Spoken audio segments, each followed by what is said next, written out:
So today I'm going to be showing you guys how I just make my bases super full and just in your face. I'm going to be showing you the post-processing that goes into those bases that just make them sound super cool and thick.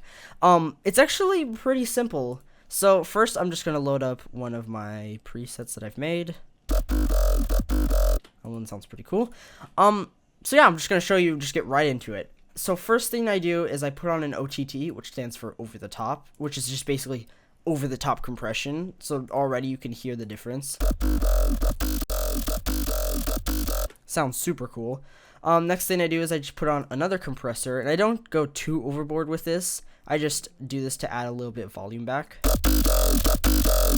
And then I add a saturator, and I set this to medium curve just to bring back like a lot more of that volume. You can see it's already kind of starting to flip a little bit. So what I do is I put a glue compressor on it, and I choose the preset Make It Loud.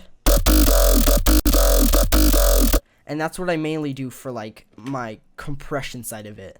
Next, I put a vocoder on it, and I change this to modulator, and I click enhance. So already it kind of sounds weird. I turn up the range all the way to 18,000 hertz, and then I turn this all the way down to 20,000 hertz to like make the range as far, like as wide as possible. And also the reason why this only goes down to 20,000 hertz instead of like 0 is because the human ear can't actually hear anything below 20,000 or 20 hertz, which is kind of interesting. And then I set the bands to 12. So that's what it sounds like. Last thing I do is I put on a saturator, and I think I just set this to soft sine, and then I check the soft clip. So this is just like a limiter.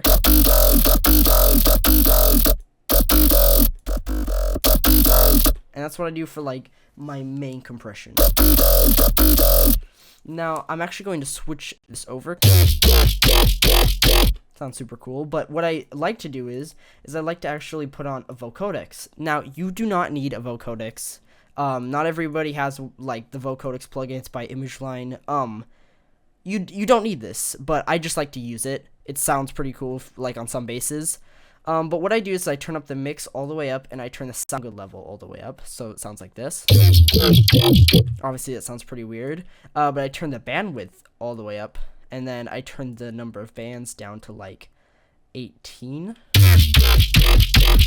And it already sounds super cool, like it sounds juicy almost. And I really like to play around with like just all of these knobs, just to get a completely different tone.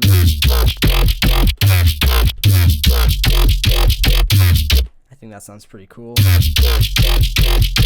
And obviously you can play around with this. The next thing I do is I add an EQ onto here just to take out all that mud that the vocodex adds in. Right about here. And that's literally all I do. Like probably the last thing I do is add one last saturator, and then just do the same thing, add a limiter. And that's literally everything. I can actually show you what it sounds like before and after. So before, and then after. Huge difference. It sounds way thicker, way bigger. But the main thing is just the compression. I mean, like, it still sounds really good without the vocodex. So I hope you guys enjoyed this video. I know it's kind of like a concept that's not covered a whole lot on YouTube, so I decided I might as well show what I do to make my bases bigger and just better. So yeah, I hope you guys learned something from this. If you want me to recreate a bass or like some kind of cool sound that you heard, comment down below. I like recreating stuff. Subscribe and like the video, and thanks for watching.